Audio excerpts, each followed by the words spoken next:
Gusto de ver a algunos de ustedes y no todos. Hola hermana, hola Mir, gracias. Hola Juana, hola Ana.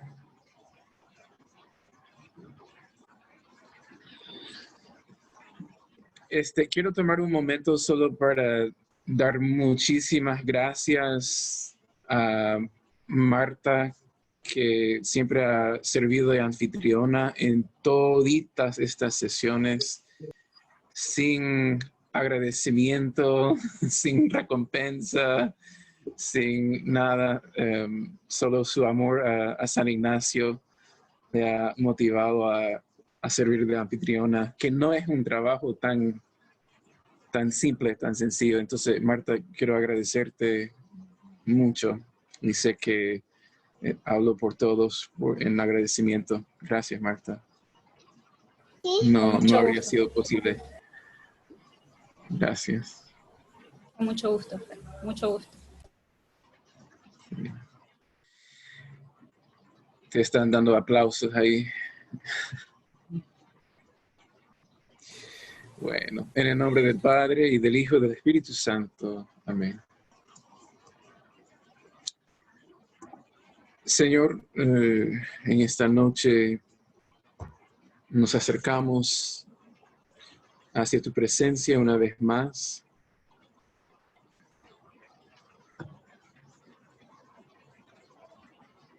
Para profundizar estos misterios de tu presencia en nuestro día al día. El misterio también de la iniquidad y tu voluntad permisiva que permite la existencia del mal.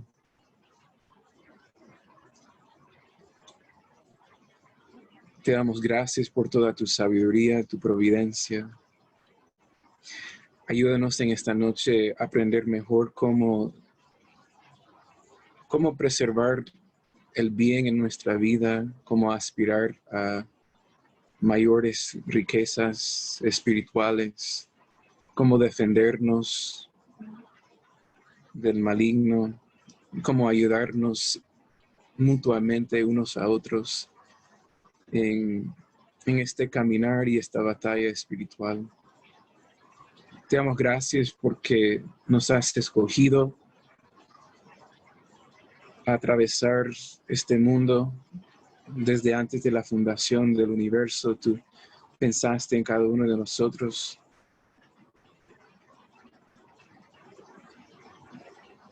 Gracias por este inmenso privilegio de contarnos entre tus elegidos. Ayúdanos a siempre perseverar en esta elección por tu gloria y por nuestra salvación y la del mundo entero. Y pedimos a tu Santa Madre que interceda por nosotros en esta noche. Dios te salve María, llena eres de gracia, el Señor es contigo. Bendita eres entre todas las mujeres y bendito es el fruto de tu vientre Jesús. Santa María, Madre de Dios, ruega por nosotros los pecadores, ahora y en la hora de nuestra muerte. Amén. San Ignacio de Loyola, ruega por nosotros. En el nombre del Padre, y del Hijo y del Espíritu Santo. Amén. ¿Cuán lejos hemos llegado? A la 13ª regla. Felicidades a todos ustedes por tanta perseverancia. Sé que los frutos han sido y serán muy grandes, porque sé que este trabajo de San Ignacio ha dado frutos incontables en el mundo y ya está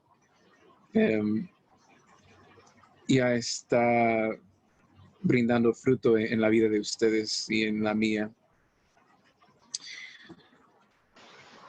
Hail Mary, full of grace, punch the devil in the face. Y continuamos con nuestras estrategias contra la estrategia del maligno, con la ayuda de la gran boxeadora, la Virgen María.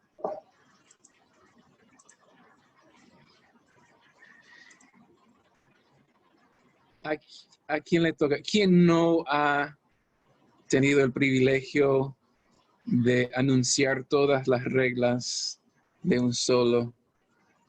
Esta vez no voy a nombrar, solo quiero que alguien se haga voluntario. Alguien que no haya... Yo. Raquel, ¿no lo has hecho todavía? Wow, ok, dale. ¿Puedo ver mis notas? No importa. Con un ojo cerrado. Bueno. Sí, sí, sí, sí. Empiezo. La primera regla es cuando la persona va de pecado mortal en pecado mortal y el mal espíritu le anima para que se mantenga y el buen espíritu le remuerde para que se convierta. En la segunda regla es lo contrario, es la persona que va en un estado purgativo intenso y el buen espíritu le anima y el mal espíritu trata más bien de sacarle de ahí.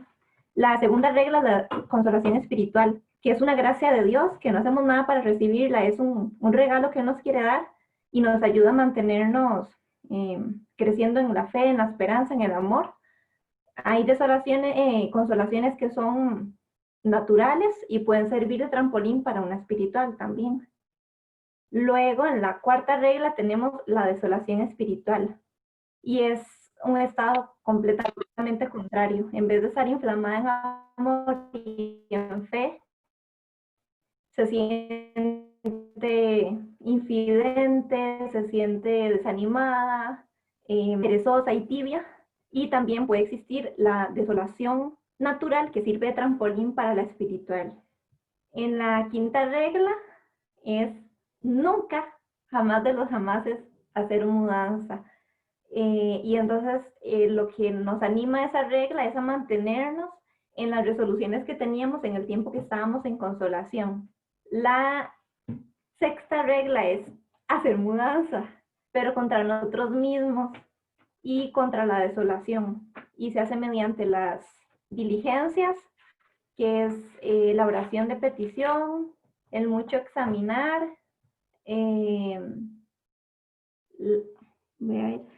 una penitencia adecuada y la meditación. Y tenemos que resistir mucho la tentación. La regla número 7 es el pensamiento en la desolación. Y pues cuando estamos en desolación, los pensamientos nacen espontáneos de la misma desolación y tenemos que estar recordándonos las verdades contra las mentiras que nos dice el demonio y estar pensando que la desolación va a terminar antes de lo que ella misma nos sugiere. En la octava es trabajar la paciencia y estar pensando en que presto vamos a estar consolados. La 9 son las causas de la desolación. Muchas veces somos tibios, perezosos y por ese descuido espiritual viene una desolación, pero a veces si nos vamos y seguimos las huellas a ver de dónde viene nuestra desolación, puede que no las encontremos y tal vez es que el Señor está probando nuestro amor y nuestra fidelidad para hacernos madurar y crecer en la fe. O también podría simplemente enseñarnos a no hacer nido en cosa ajena y entender que ni las gracias ni nuestros dones, que nada es nuestro, todo nos lo dio Él como regalo para el servicio y que todo es para la mayor gloria de su nombre y así seamos humildes. Y la número 10 es tomar fuerzas de la consolación espiritual para cuando estemos en la desolación espiritual. Entonces también hay como algunas diligencias que podemos hacer, como también orar más, meditar mucho en el provecho espiritual que nos han dejado las desolaciones espirituales que hemos tenido y cómo esta desolación también nos va a ayudar. Pensar en todas las reglas, meditarlas todas, ¿verdad? También hacer propósitos para poder luego mantenernos en la quinta regla, los propósitos que voy a tener para no hacer mudanza y planificar o analizarme yo qué situaciones constantemente me llevan a la desolación para poder también tomar decisiones y poder reducir esas desolaciones que pueden venir. Y entonces en ese momento es como yo en consolación espiritual tratando de hablar con mi yo en desolación espiritual para cuando esté ahí poder recordar todo eso. Luego está la 11ª, que es el equilibrio. Entonces, aprender cómo estar en tanto en desolación como en consolación. En la desolación queremos estar todos apachurrados, pero tenemos que levantar la cabeza y saber que aunque estamos con nuestras potencias, si Dios nos lo permite es porque podemos lograrlo y lucharlo y que con la gracia vamos a salir. Y en la consolación espiritual, no creernos la gran cosa y estar levantando la cabeza, más bien tenemos que bajarla, disfrutarlo, agradecerlo, pero ser humildes. Y en la 12ª es actuar en el momento clave. Saber cuándo actuar para que eso, como decía el ejemplo de la bola de nieve, no crezca. Entonces tenemos que ejercitarnos espiritualmente para poder darle cara a eso, porque si nos estamos ejercitando espiritualmente, pero con dudas y con miedo, entonces el enemigo se toma mucha fuerza contra nosotros. ¡Ping! ¡Wow! Excelente. 5 minutos y 17 segundos. ¡Woo! Levanta la mano de tu hermana como una campeona en las Olimpiadas. Ahí sí. ¡Ah! Campeona. Excelente, Raquel. Muchas gracias. Pero no quisiste decir lo que dice Ignacio en la regla 12. El diablo es como... El diablo es como... Fiera. Una mujer. Una mujer regañona. Bien, bien, bien, bien. Gracias. Excelente, muy bien hecho. Ahora, retornando al inicio, tratando de recordar lo que aprendimos al inicio, ¿cuáles son los 3 pasos en el discernimiento de espíritus? ¿Quién activa el micrófono aquí? Jocelyn, ¿tenés tu micrófono activado? No. Ah. Con pizza en la boca. ¿Cuáles son los... también el padre Gallagher dice el paradigma de 3 pasos. Juana. Hola a todos. Sí, Fray, los 3 pasos son sentir, comprender y actuar. Excelente. Muy sencillo. Sencillo, pero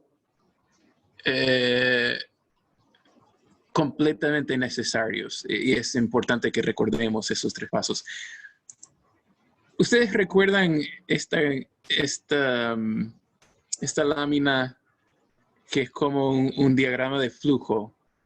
¿Sí? Solo recordemos lo que sucede aquí en el diagrama de flujo. Primer paso es sentir, como dijo bien Juana. Después comprender y luego actuar. ¿Qué es lo que vamos a comprender?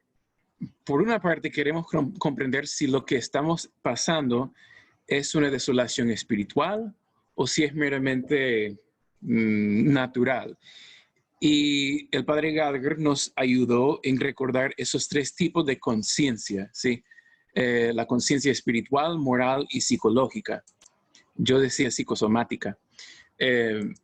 Si es algo moral, entonces, ¿cuál es la solución a nuestra desolación? Hacer una buena confesión, ¿sí? Si estamos hablando de un pecado que nos tiene agobiado, sí, el diablo se puede meter con desolación, etcétera, pero la solución en este momento es una buena confesión. O en tiempos de pandemia, un buen acto de contrición. Si estamos hablando de algo psicosomático, una desolación de esa naturaleza, entonces, ¿qué es el remedio? Dormir mejor, comer mejor, hacer ejercicios, tomar medicina, lo que sea. Si es que sí es una desolación espiritual, ¿cuáles son nuestras armas?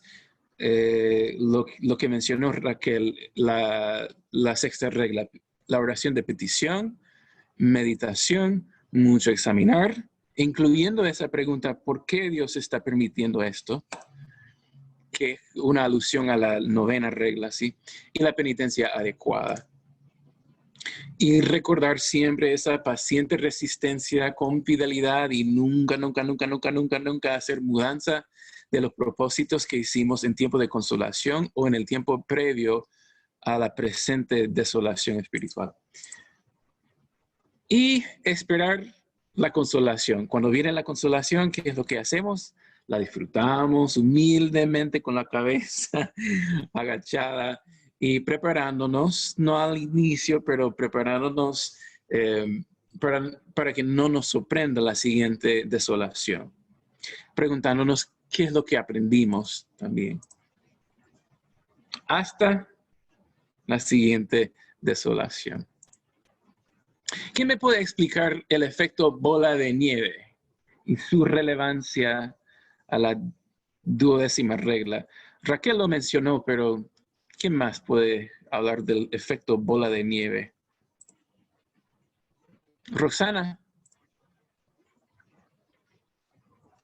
Leones. Hola. Hola. Creo que era que cuando en un inicio se puede detener, como cuando viene un problema, y al inicio se puede llegar a detener, pero si se llega acumulando cada vez más, es más, no la podemos llegar a capear o a sostener. El pecado, sería el pecado. Muy bien. Excelente. Algo que al inicio se podría detener con un solo dedito y que cuando está ya crecido te aplasta. Ok. Tengo una pregunta más, pero vamos a ver un recorte, un clip de la película que ya vimos en un momento. No es de San Ignacio.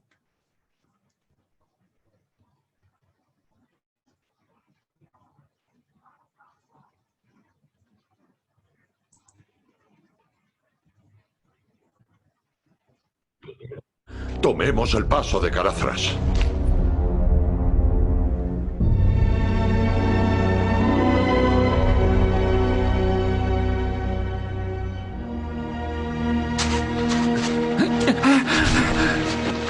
¡Frodo!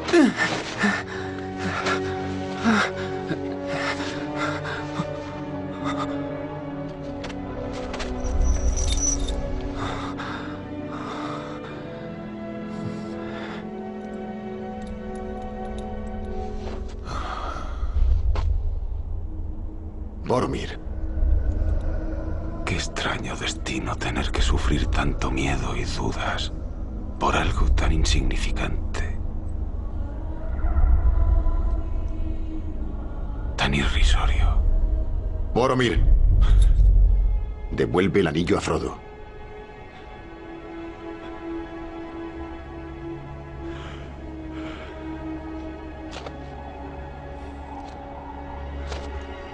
A sus órdenes. No lo quiero.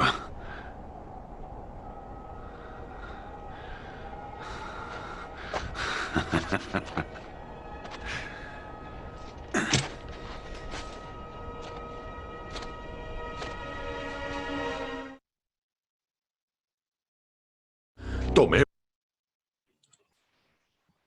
Qué película más buena, maravillosa. Como una persona que ya conoces las astucias y las persuasiones del maligno y pensando en la regla 12, ¿qué consejo podrías darle tú a Boromir? ¿O qué reflexión tienes sobre esa escena y su relevancia a la 12ª regla?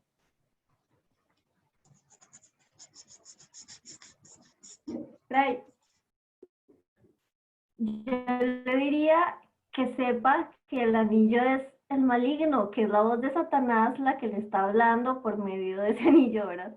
Que no se deje engañar y que sabe que si es una tentación, o sea, que si ya tiene conocimiento, porque todos ahí saben que el anillo es malo, es la maldad, refleja la maldad.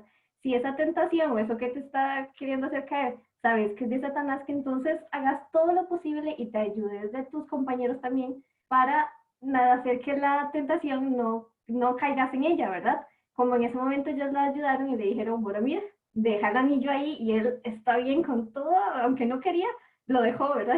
No lo quiero, claramente sí lo quería, ¿verdad?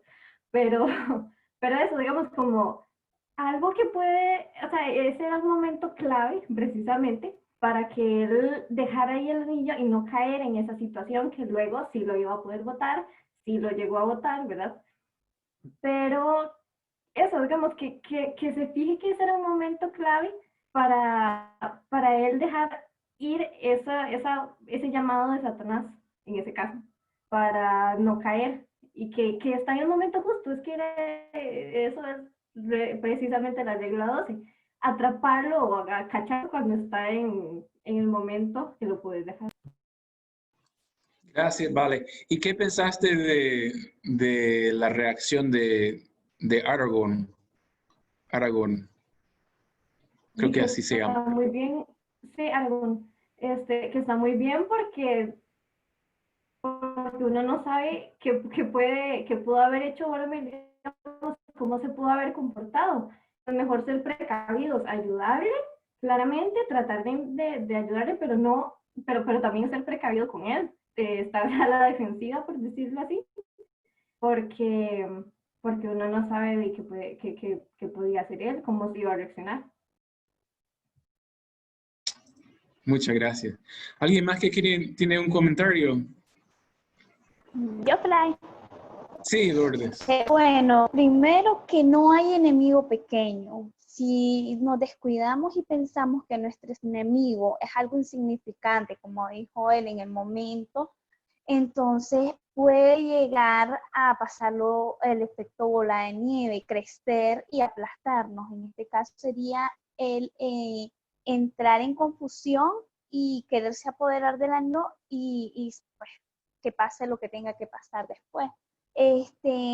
Y si él actúa inmediatamente como lo hizo el amigo que le dijo entregue el anillo, entonces es ahí donde están las personas cercanas que te apoyan y te ayudan a salir de esas tentaciones a las cuales el demonio te está llamando en ese momento, el maligno.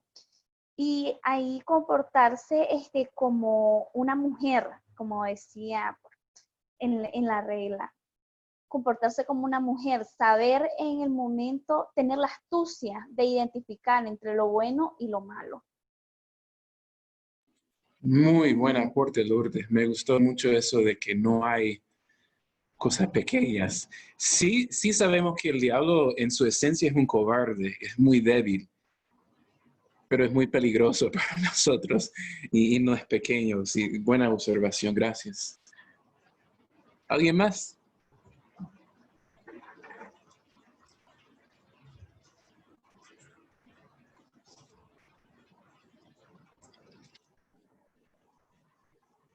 ¿No? Ok.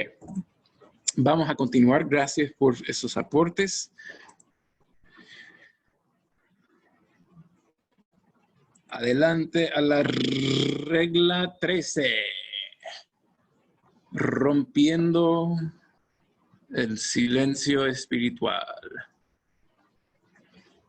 Me gustó mucho que Vale mencionó la importancia de los compañeros, por lo menos en esta escena de la película, la importancia de ayudarnos mutuamente. Y de eso se trata esta regla. Recordemos que el contexto en que estamos, ya no estamos hablando tanto de la desolación espiritual, aunque hemos reconocido que la desolación espiritual es tierra fértil para cualquier tentación. Pero aquí en estas últimas 3 reglas estamos hablando de la tentación en sí, ya sea en tiempo de desolación, en tiempo de consolación, en tiempo de neutralidad. Pero eso es nuestro contexto, es la tentación. Y recordemos que Ignacio en las últimas 3 reglas usa 3 metáforas. La última vez dijo que el enemigo es como una mujer que cuando el hombre pone mucho rostro, ella se detiene de sus ataques, pero cuando es muy débil, entonces ella se enfurece cada vez más y se hace más fuerte y más fuerte, como esta señora aquí en la imagen. Pero ya hablamos de ella. Entonces, la metáfora de hoy es cuando el maligno es como un Don Juan, ¿verdad? Como un Romeo.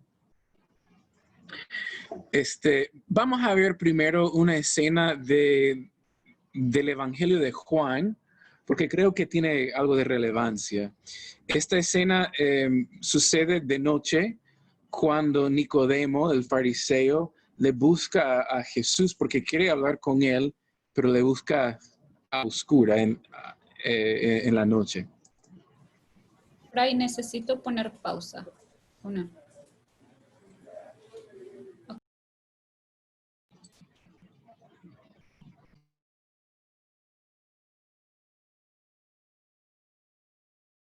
De Dios.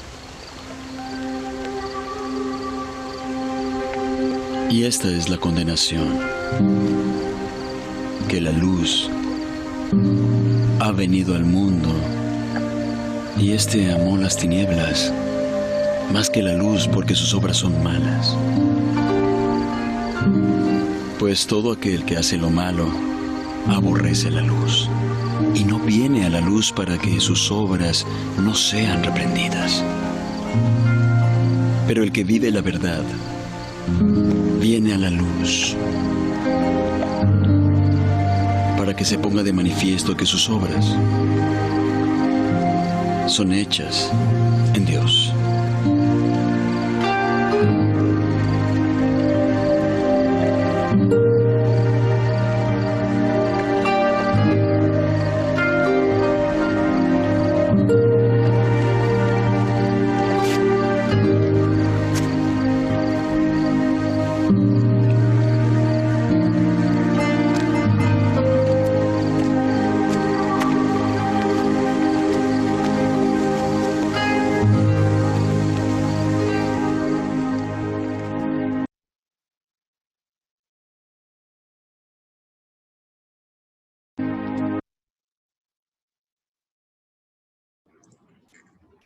La 13ª regla.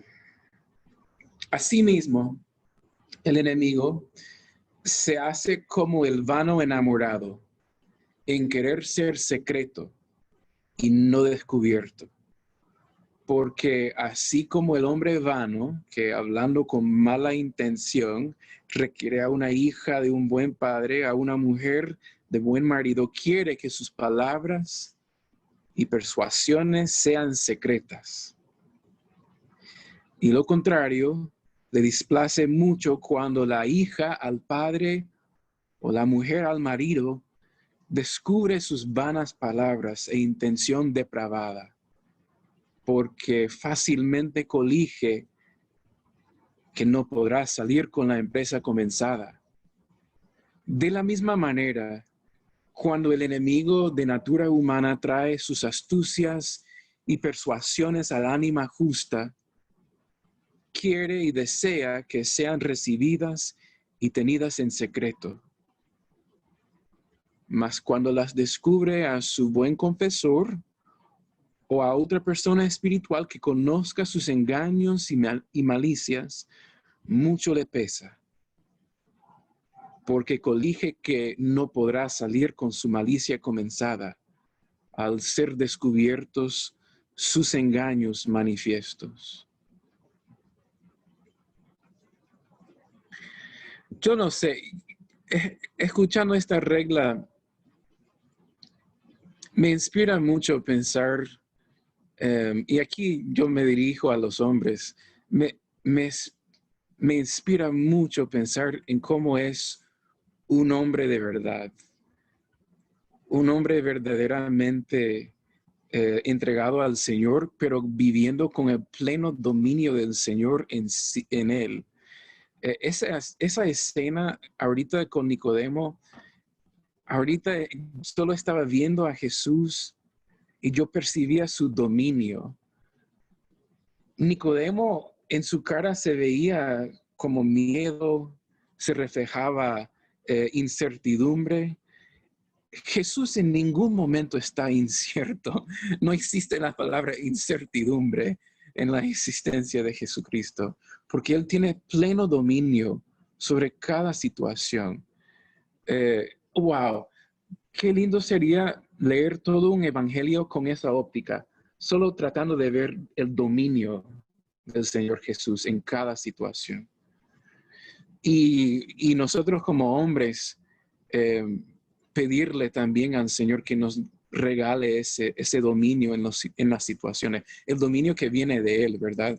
Así como papás, como esposos, como novios, que podemos ser esa roca para las mujeres. Ahora, las mujeres también tienen que ser roca y pueden ser roca para muchas personas.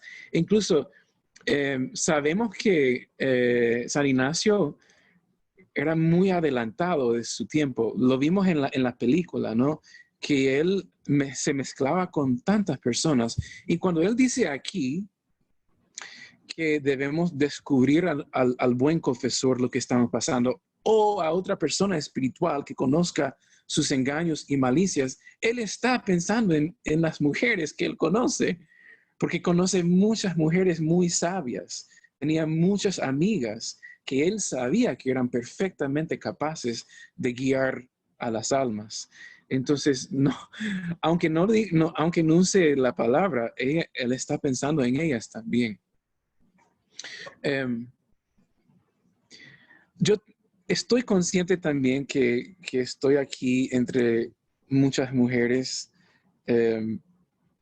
y muchas mujeres que tal vez no hayan experimentado la fortaleza de un hombre en su vida. Tal vez el papá no ha sido una roca, o tal vez han tenido experiencias con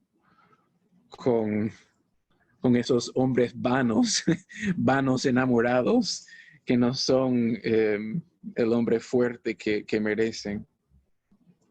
Pero yo quiero que ustedes, mujeres, piensen en lo que Ignacio dice, y que si no hay espacio en su corazón para que exista ese tipo de hombre, hace un poquito de espacio ahorita en su imaginación, en su corazón, de cómo un hombre puede ser como ese papá o ese esposo a quien la esposa, la hija, revela su secreto y él con mucho pecho se enfrenta con la amenaza. Y el que amenaza se va huyendo como un perro, ¿verdad?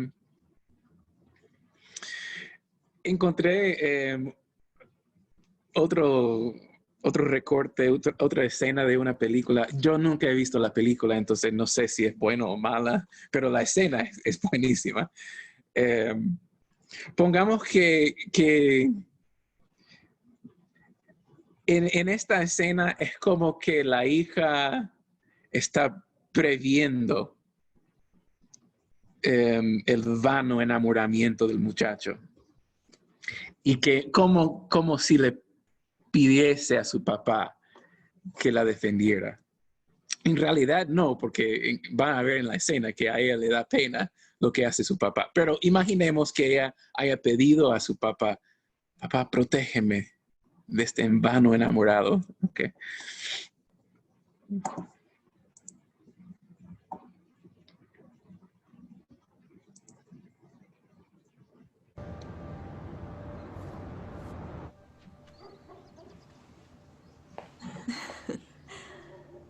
Mira eso. Ay. Hermosa. ¿No te falta nada?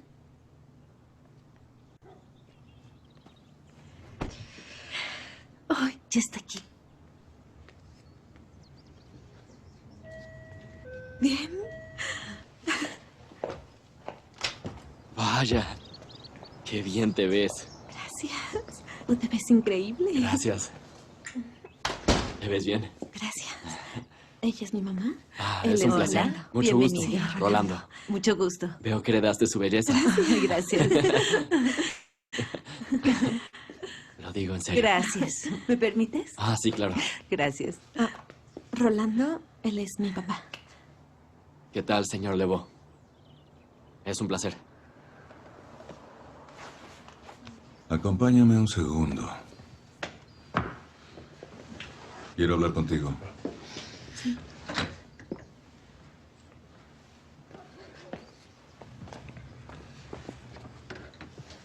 Amor, no te preocupes, ¿sí? Solo van a hablar.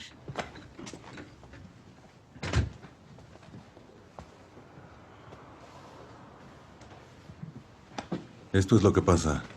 Los últimos 16 años, la seguridad de mi hija y su protección han sido mi responsabilidad y solo mi responsabilidad. Ahora, por primera vez en su vida, veo que tengo que entregarte esa responsabilidad. No la arruines, o tu mamá llorará mientras te arrastras sobre ruedas cada día por el resto de tu vida. Ahora ensayé esto porque quería ser lo más amable posible. ¿Quedó claro? Sí. Sí, señor. Ok, tranquilo, escucha. Escucha. Lo que trata de decir es que está feliz de conocerte y que quiere que tengas una hermosa velada. Te veré a las 11:30. Sí. 11:30. Sí, 11:30. Buena elección.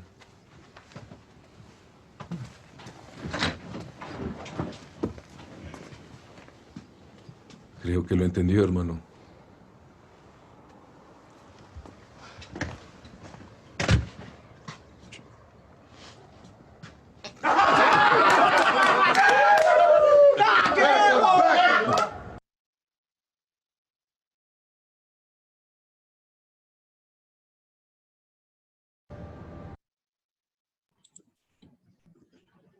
Muy buena la escena, ¿verdad? La película no sé, pero la escena es buenísima.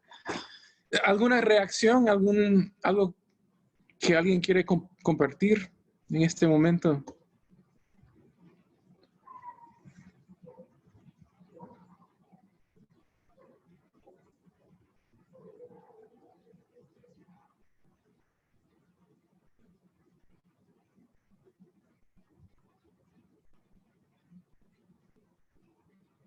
Karina.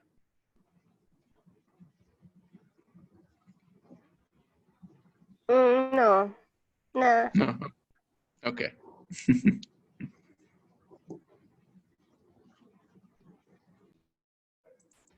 Vamos a continuar entonces. Aquí estamos hablando de esos momentos de tentación. En los momentos de tentación, el deseo de nuestro enemigo es de que mantengamos el silencio. Lo hemos experimentado todos en varias ocasiones. Las insinuaciones del maligno, aquella voz que te dice, nadie te va a entender. ¿Para qué vas a ir desahogándote delante de alguien que ni siquiera va a entender lo que estás diciendo? Además, no les importa. Él, ella, ellos están muy ocupados, no tienen tiempo para escucharte. Eso es lo que sucedía a la hermana Juana en su retiro. Es lo que sucedía a Esteban, el diácono, casi diácono. Mejor no digo nada. Y esperó para por fin compartir con su director. Es muy importante, súper importante, que cuando hay algo que nos esté afligiendo, especialmente cuando se presenten esas falsas razones, esa voz que tú y yo hemos comenzado a reconocer por la voz del tentador, del maligno, del que mentía desde siempre, el padre de la mentira. Hemos comenzado a reconocer su voz. Y cuando la reconozcamos, es tiempo de compartir, de decir lo que nos está afligiendo con alguien que sepa manejar estas situaciones, no con cualquier persona en cualquier momento. Yo en este momento quisiera hacer un excursus. Un excursus es como algo que está relacionado, pero no estrictamente relacionado. Quisiera hacer ese excursus sobre el concepto del closet. ¿Entienden? El closet y el salir del closet, porque esto tiene mucha relevancia, ¿verdad? Hoy en día, ¿cuántos de nosotros tenemos amigos o tenemos amigos de amigos que luchan con la atracción al mismo sexo o no luchan con la atracción al mismo sexo? ¿Y cuántas veces no hemos sabido reaccionar o no hemos sabido llevar la amistad con esta persona, no hemos sabido ser Jesús para esta persona? Yo quiero decir que en tiempos anteriores, me parece que como sociedades fallábamos muchas veces a las personas que sufrían de esta atracción. Porque incluso estoy pensando, tuve una conversación hace poco con un muchacho, a lo mejor agnóstico, no sé, era un mochilero que lo conocí aquí en Nicaragua hace poco, y de Chile. Y yo hice el comentario de que pues estoy consciente de que en Chile hay muchas personas que están rebelando contra la iglesia y están muy, muy enojados con la iglesia por los casos de abuso sexual.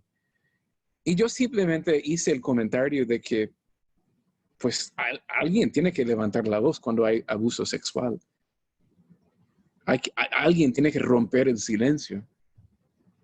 Y él hizo el comentario de que sí, padre, pero el problema, y no sé qué tan verídico es su afirmación, pero él afirmaba que por lo menos en tiempos anteriores, cuando había un muchacho en la familia que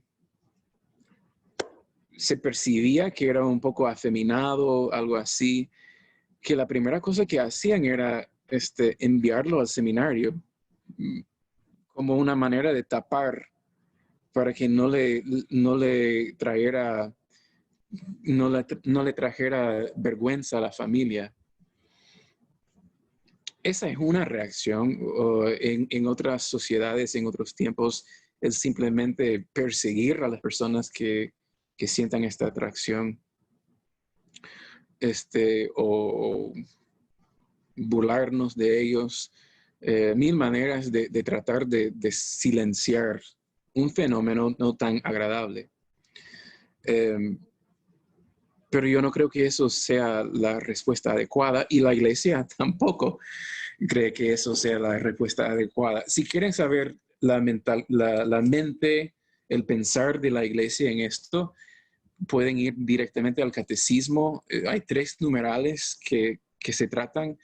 No los tengo a mano, pero pueden buscarlos. Hay 3 numerales en el catecismo que son muy, muy, muy, muy elocuentes, que son muy compasivos, que son muy directos, muy, muy directos, y son contundentes también en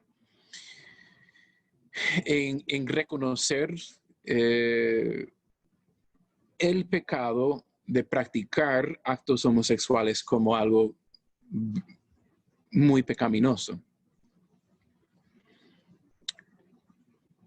Pero el closet, esa es mi pregunta aquí, esa es lo relevante. ¿Qué hace con el closet? Vamos a ver un clip de un hombre que estuvo en el closet y que luego salió del closet, y después vamos a reflexionar un poco. Esta película se puede ver 10 minutos de ella en YouTube gratis, y la película entera se tiene que comprar, pero hay una película. Él se llama Rubén García. Rubén García. Entonces, si buscan Rubén García también te puede pasar a ti. Así es el título del cortometraje. Rubén García, también te puede pasar a ti. Ok. Entonces empieza lo mismo, las mismas burlas, hablas como niña, mariquita. Yo todo eso lo guardaba en mi corazón porque yo a nadie se lo decía, porque yo no tenía esa confianza con papá y decirle, papá, estos niños me agreden, estos adolescentes me insultan, me humillan. Y en una ocasión cuando estábamos haciendo el ensayo para una presentación de unas pirámides, pues caigo desde mero arriba, ¿no? Claro, todos los chavos, ¿no? Pues claro, es la niña, es el mariquita, es la vieja de la escuela. Entonces todas esas palabras herían mi corazón. Venían mis amigas y decían, no te juntes con esos patanes, vente con nosotros, ¿no? Porque ellas veían cómo ellos me agredían, cómo me hacían burla. Entonces toda la primaria fue pues alrededor de las faldas de mamá, el niño bueno de mamá, jugar a la comidita con las niñas de mi barrio.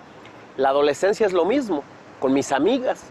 Entonces el mundo masculino al cual yo pertenecía me era un misterio, por eso me atraían. Vemos el peligro aquí de quedar en silencio sobre las inquietudes que alguien sufre, ¿verdad? Todas esas acusaciones que salían de la boca de niños, de compañeros, de alguna forma también representaban la voz del maligno en el hombre de este pobre señor. Pueden ir a ver su testimonio más completo en YouTube. Tiene un testimonio poderoso. Hoy en día él pertenece a un movimiento que se llama Courage, que trabaja con las personas que luchan con la atracción al mismo sexo, ¿verdad? Yo tuve la dicha de celebrar una misa para algunos de ellos hace como una semana y media en Zoom, ¿verdad? Es un apostolado que les anima a las personas que luchan con la atracción al mismo sexo a vivir en castidad, pero también a fomentar buenas amistades. Y aquí vemos la importancia de la amistad, cuando uno puede compartir con alguien más, especialmente alguien que sepa de estas cosas y las astucias del maligno, puede compartir con alguien más lo que está sucediendo y también lo que está escuchando en su oído, en su corazón.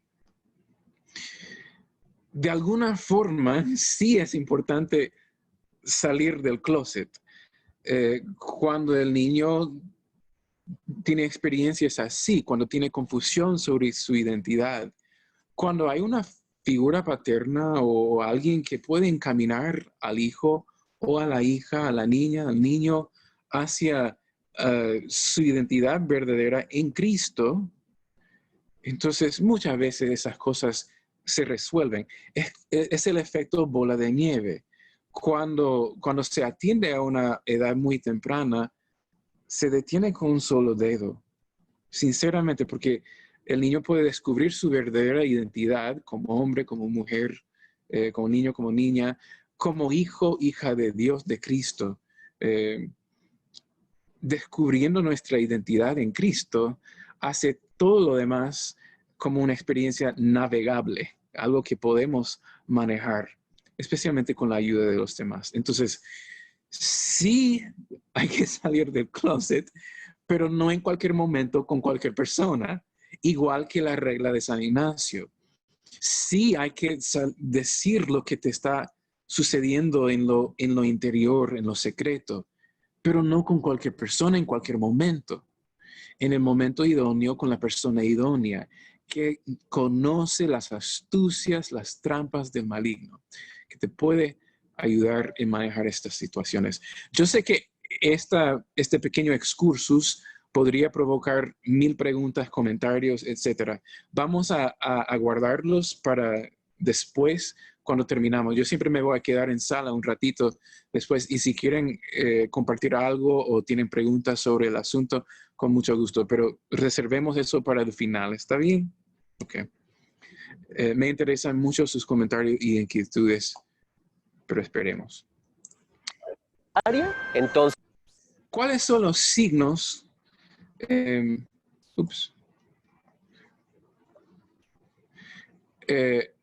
Entonces San Ignacio, veamos otra vez, el deseo del enemigo es que mantengamos el silencio, ¿verdad? San Ignacio nos anima a hacer lo opuesto, compartir con alguien que sepa. ¿Y cuáles son los signos de esta acción secreto del enemigo?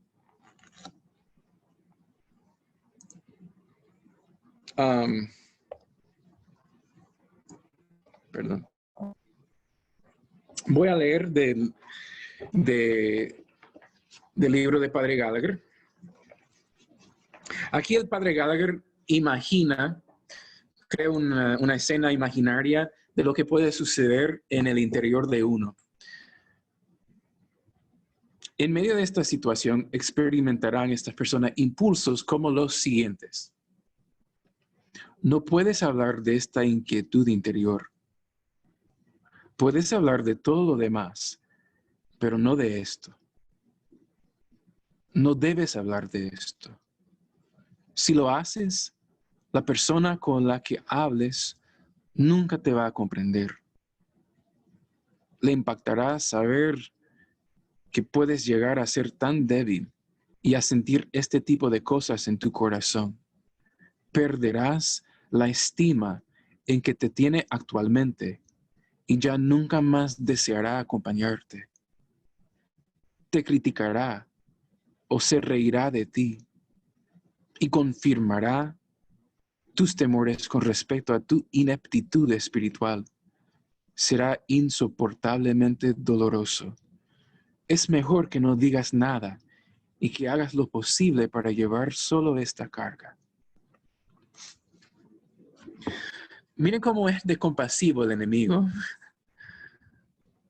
Miren cómo es de tierno, que te consuela, que te conforta. Mire cómo es de engañoso.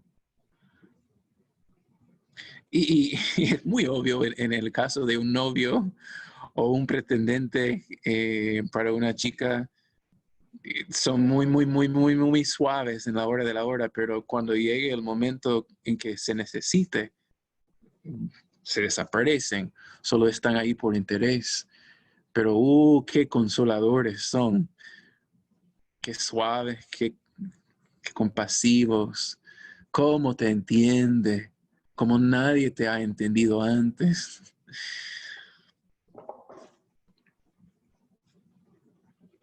Hay muchas cosas que nos dan mucha pena. Hay imaginaciones en nuestro interior. A veces tenemos pensamientos que son ridículos, vulgares, violentos. Pensamientos que a veces nos asustan. Incluso deseos que son obviamente trastornados. Y el enemigo no quiere más que nuestro silencio, que nunca digamos nada a nadie sobre estas cosas que nos dan vergüenza.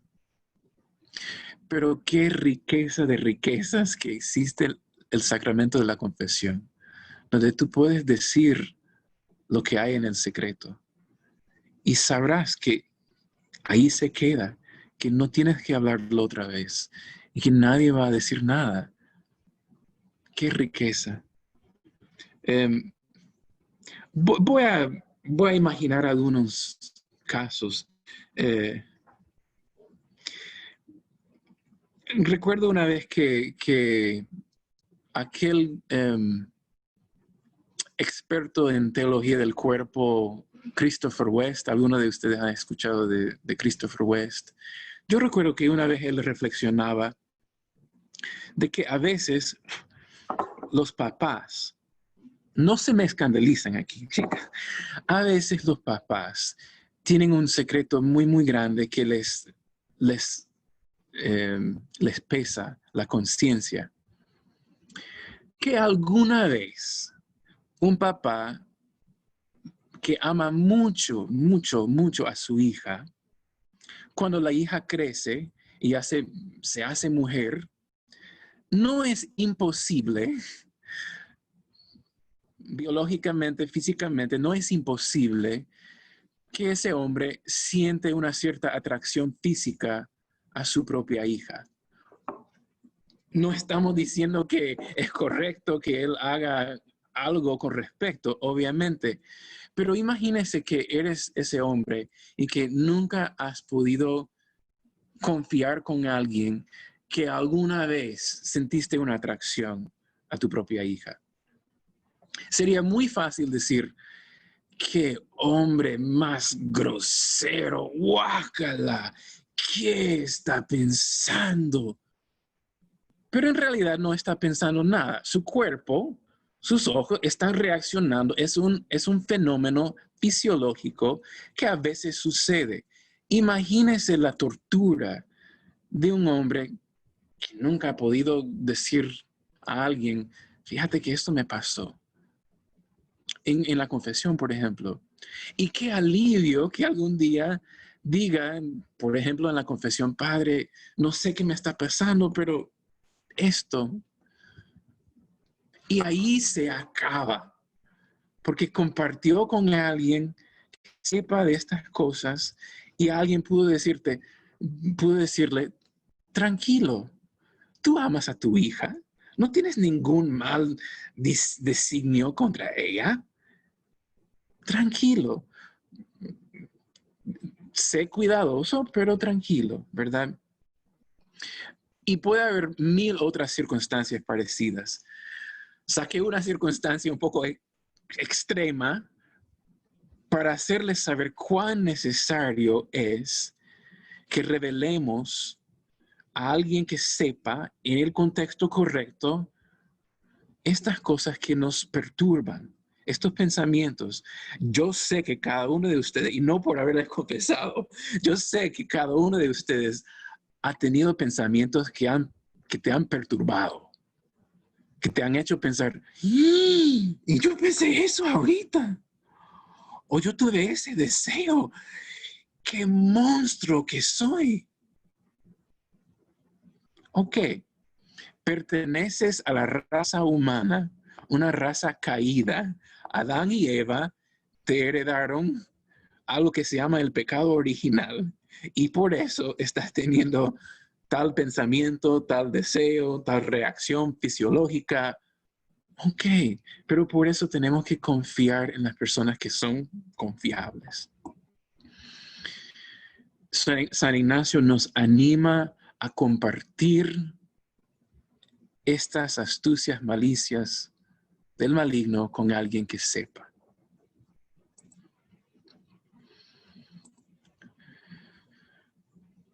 ¿Y quién es la persona apropiada? Dice San Ignacio, un buen confesor. Aquí, pues parece que ya has ido a confesarte con este sacerdote porque ya sabes que es un buen confesor. Entonces parece que has tenido una confesión anterior. Pero como mencioné antes, puede ser otra persona espiritual que sepa de las reglas de San Ignacio. Y ojo, ya les dije la otra vez, pero muy posiblemente ustedes ya son esas personas que van a poder escuchar a sus amigos, dar unos consejitos, ser el oído comprensivo para las personas que están luchando. Pero no una persona inadecuada. Lo recalco y lo recalco. No puedes compartir con cualquier persona cualquier inquietud en cualquier momento. Es necesario que esta persona conozca los engaños y las malicias del enemigo. Aquí les ofrezco una analogía, especialmente para Ana Patricia, para Marta, para los que han estudiado, para Roxana, para Sheila, los que han estudiado el método Billings.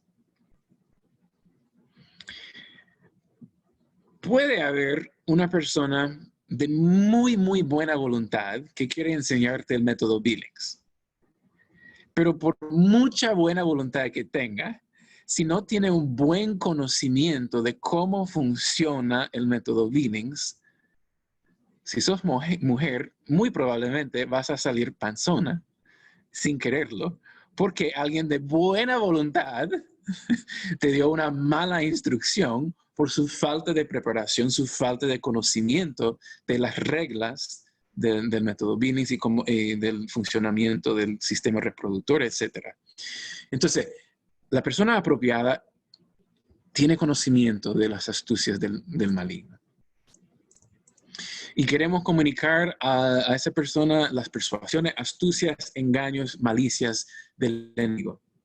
Escuchemos brevemente unas palabras de nuestro queridísimo Papa Francisco. Recuerden que el Papa Francisco es jesuita. Entonces, todo lo que él dice siempre tiene en el trasfondo las reglas de San Ignacio. Tu nelle tue catechesi tantissime volte parli di Satana, a me piace tantissimo. Questo è il male, non è la nebbia di Milano, questo è il male, non è una cosa diffusa, è una persona. E anche Satana furbo, il Signore ci dice quando è cacciato via se ne va, ma poi dopo un certo tempo, quando tu sei distratto, dopo alcuni anni, torna con 7 peggiori di lui e non entra invadente in casa, no, è molto educato Satana. Bussa alla porta, fa suonare, entra educato, con le seduzioni e i compagni e alla fine, e questo non lasciare cadere nel male, essere furbi nel buon senso della parola, essere svelti, avere la capacità di discernere le bugie di Satana. E con questo io vorrei dire una cosa che sono convinto: con Satana non si può dialogare. Come parlava Gesù con Satana?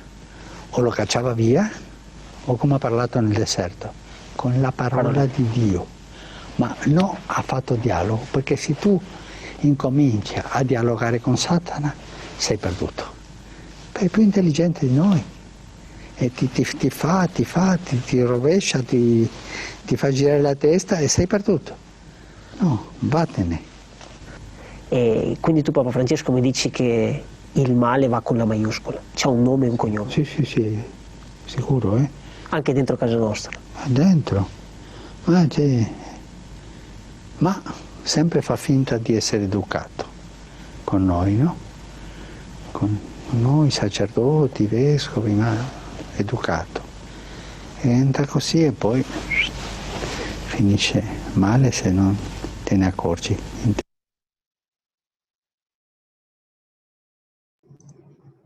Un hijo de San Ignacio, sin duda alguna. Ya es tarde, comenzamos tarde y yo me dilaté en muchas cosas.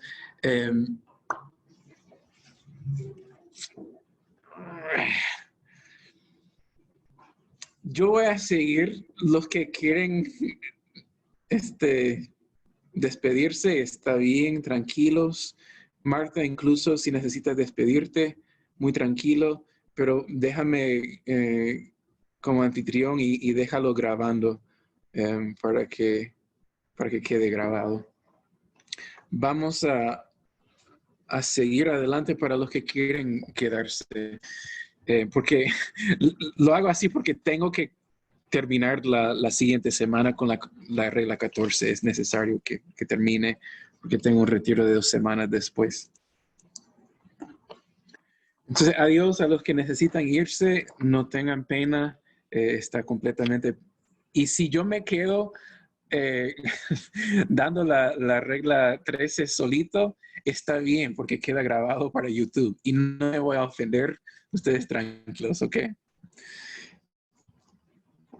La historia de un alma en las vísperas de su entrega. ¿Cuál alma? Santa Teresita de Lisieux. Dice el padre Gallagher: Consideraremos en primer lugar un episodio de la vida de Santa Teresa de Lisieux, el cual ejemplifica con gran claridad la 13ª regla de Ignacio. Se trata de la inesperada tormenta que experimentó Teresa la víspera de sus votos finales como religiosa carmelita. Desde muy temprana edad, Teresa estuvo completamente convencida de que Dios la llamaba a la vida religiosa de las carmelitas, llamada a la que se dispuso a obedecer con una constancia inquebrantable.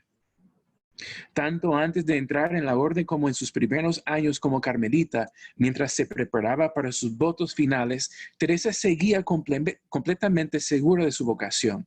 De repente, la víspera de la ceremonia se vio inmersa en una confusión vocacional. Su reacción ante esta confusión revela su aguda conciencia espiritual, su comprensión y su capacidad para la acción espiritual decisiva. Teresa escribe: por fin llegó el hermoso día de mis bodas.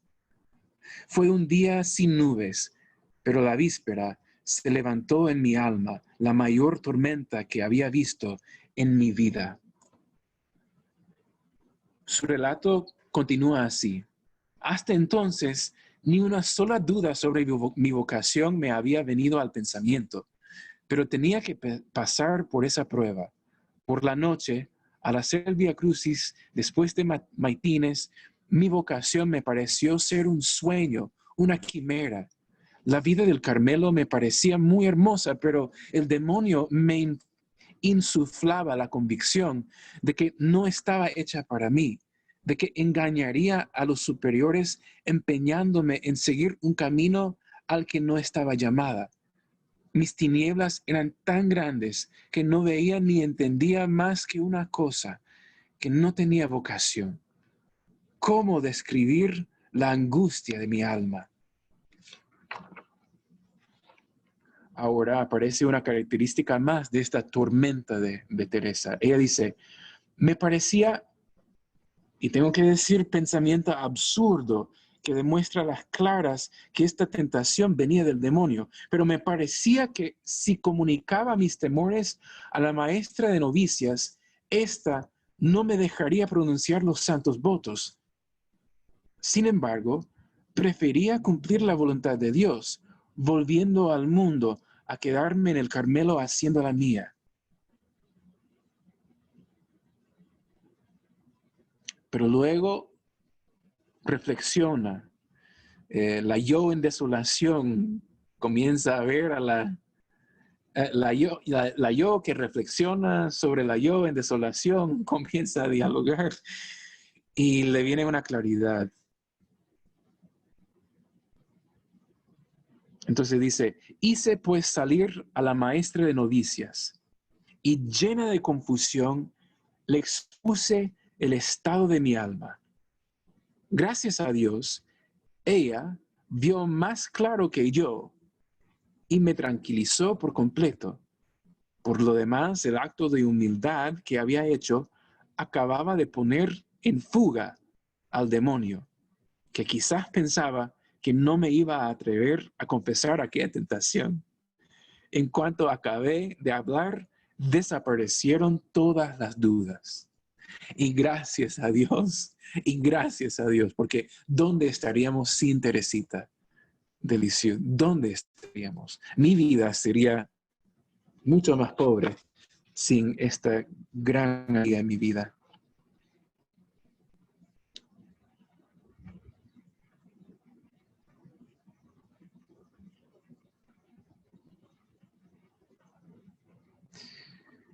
Sin embargo, aún no había terminado de lidiar con el enemigo, y ella sigue en su diario.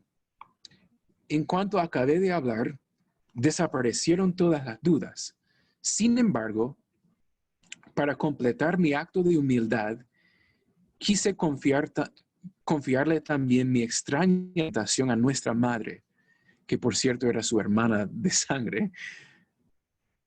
A nuestra madre, que se contentó con echarse a reír. En la mañana del 8 de septiembre me sentí inundada por un río de paz y en medio de esa paz que supera todo sentimiento, emití los santos votos. La historia de un alma en las vísperas de su entrega. Tambaleaba, no quería decir nada a nadie, pero Teresa era valiente. Andaba con capa y espada en cada momento de su vida y ella no se iba a detener delante de las insinuaciones del diablo ni por un momento. Por mucha confusión que sentía, ella sabía lo que tenía que hacer, lo hizo y esa tentación se conquistó al instante, ¿verdad? Voy a seguir. Si ustedes quieren despedirse, está bien. Yo me quedo grabando para YouTube. Vamos a conocer otro amigo. Él se llama Thomas Merton. Thomas Merton. El segundo ejemplo, dice Padre Gallagher, tomado de la obra de Thomas Merton, ilustrará de manera más amplia la dinámica del vaivén que en la práctica puede caracterizar la 13ª regla de Ignacio. El joven Merton visitó a los monjes trapenses en la abadía de Getsemaní en Kentucky, mi estado. Así es. Durante su visita y posteriormente, una pregunta le rondó por la cabeza.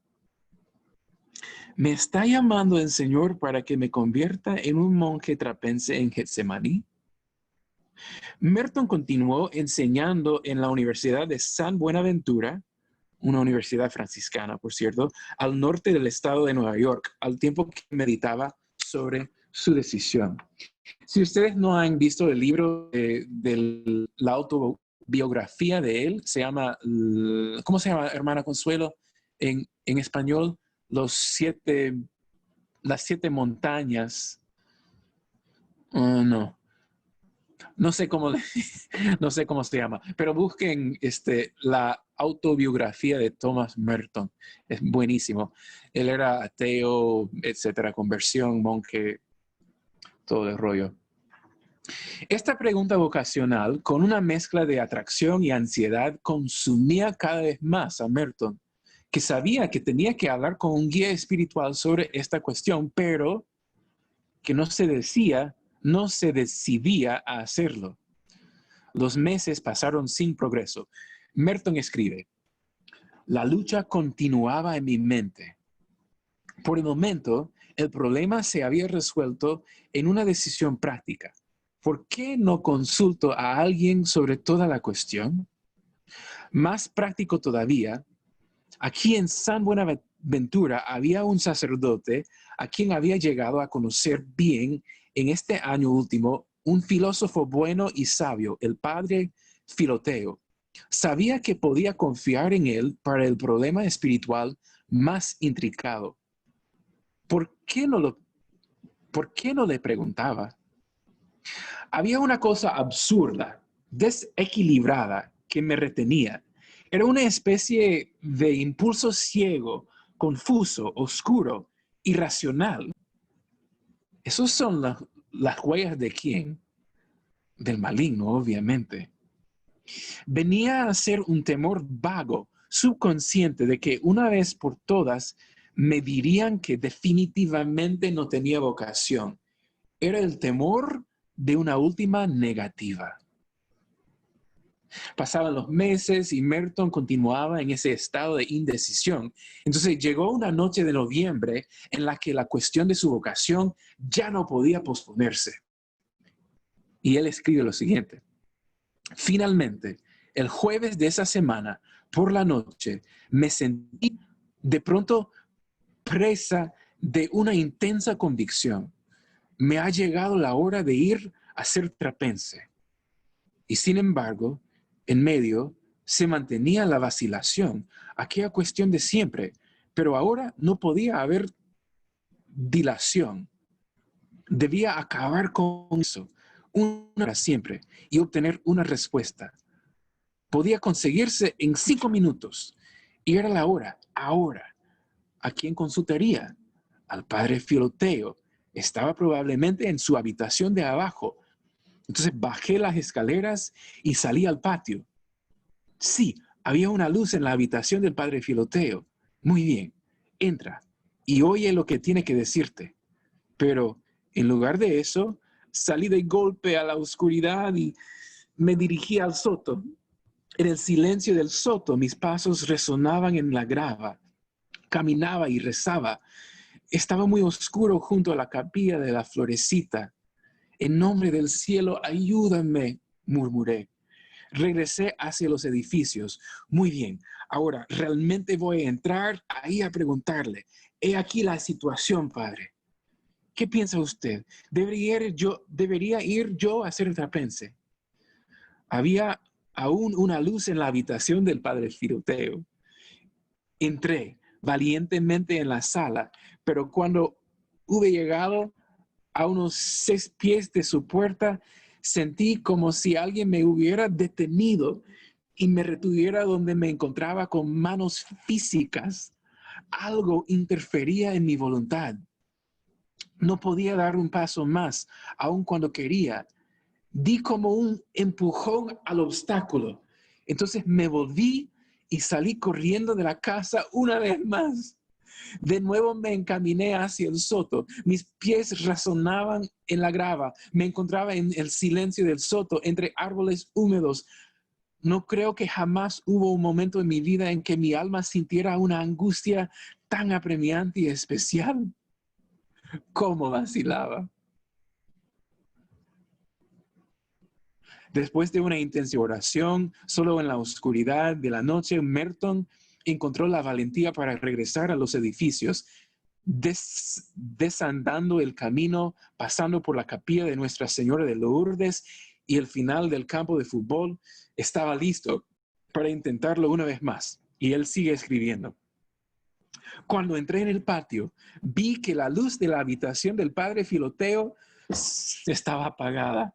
Mi corazón desfalleció, pero había una esperanza.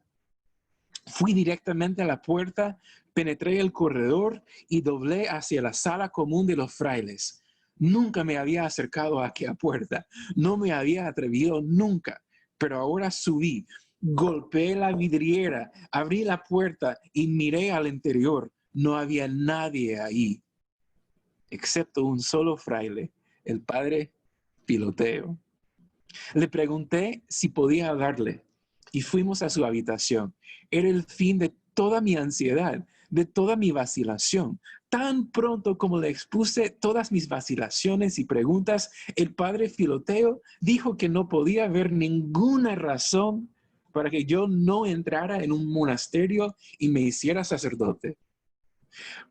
Puede parecer irracional, pero en aquel momento sucedió como si tendiesen un puente ante mis ojos y repasando todas mis preocupaciones y interrogaciones, pude ver con claridad cuán vacías y vanas habían sido.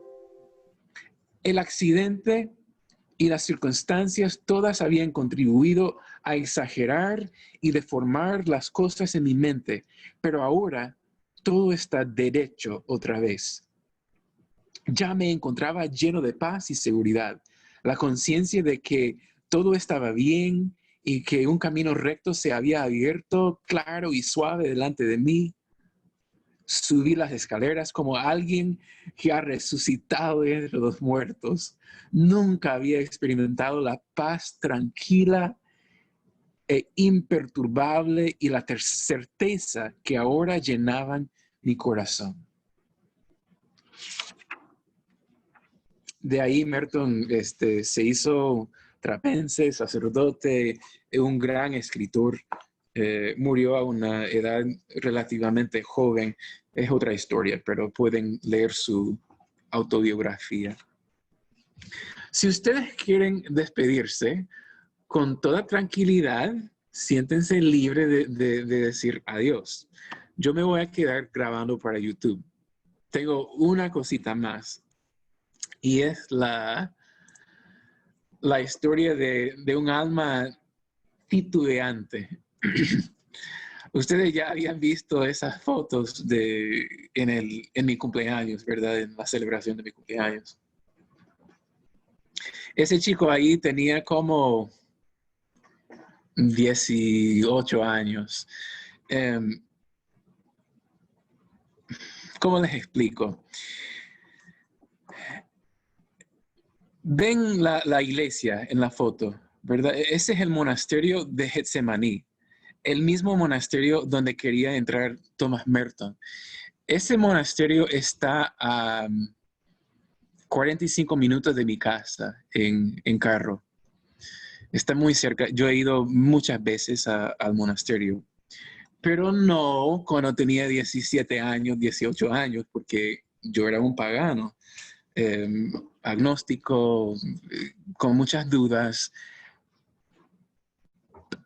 con una vocación también que si me hubiera preguntado en ese momento, en esa foto, lo habría negado rotundamente, pero en realidad estaba ahí muy, muy en el fondo.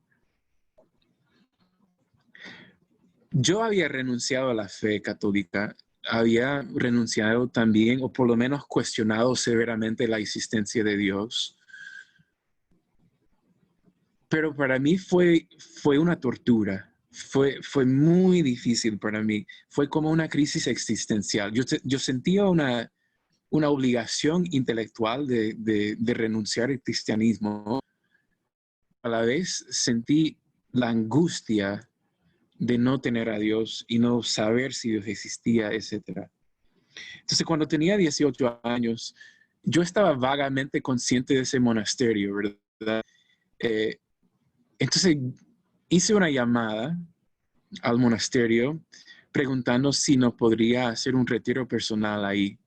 Ahora, yo no sabía que era un retiro, no sabía nada de esas cosas, pero así le dije al monje.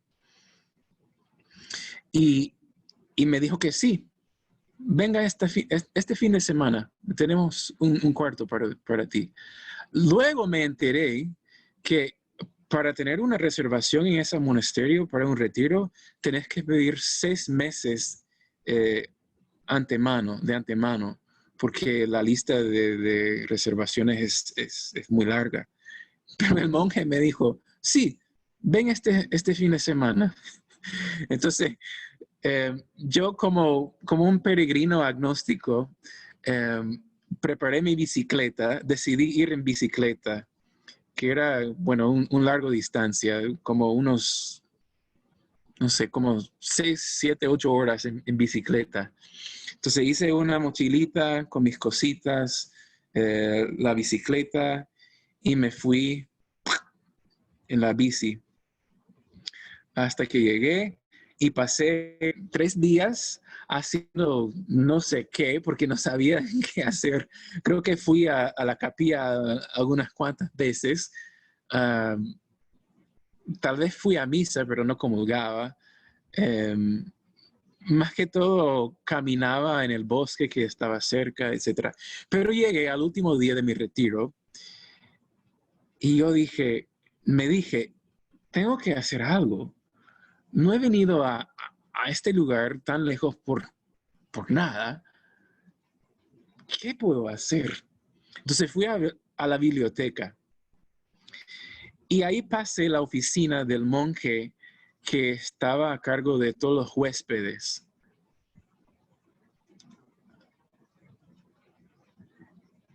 Y él estaba en su oficina, como el padre Filoteo en el relato de Thomas Merton, ¿verdad? Y en ese momento, al verlo, en mi conciencia, yo sabía que tenía que hablar con él. Pero yo me decía, ¿qué le voy a decir? ¿No me va a entender? ¿Qué me va a decir a mí? ¿Cómo me presento? No puedo decir nada. Y entonces me paré fuera de su oficina porque había una Biblia muy, muy grande en latín. Y yo disimulaba estar leyendo la Biblia en latín, ¿verdad? Moviendo las páginas. Y él estaba hablando por teléfono con alguien. Y yo dije, pues, salvo. Él no me puede atender porque está hablando por teléfono. ¿Qué voy a hacer? Pero me quedé ahí como 10 minutos, supuestamente leyendo la Biblia. Y era aquello de, le digo, no le digo, le hablo, no le hablo, le hablo, no le hablo, no le voy a hablar, le hablo, no. Y colgó su teléfono.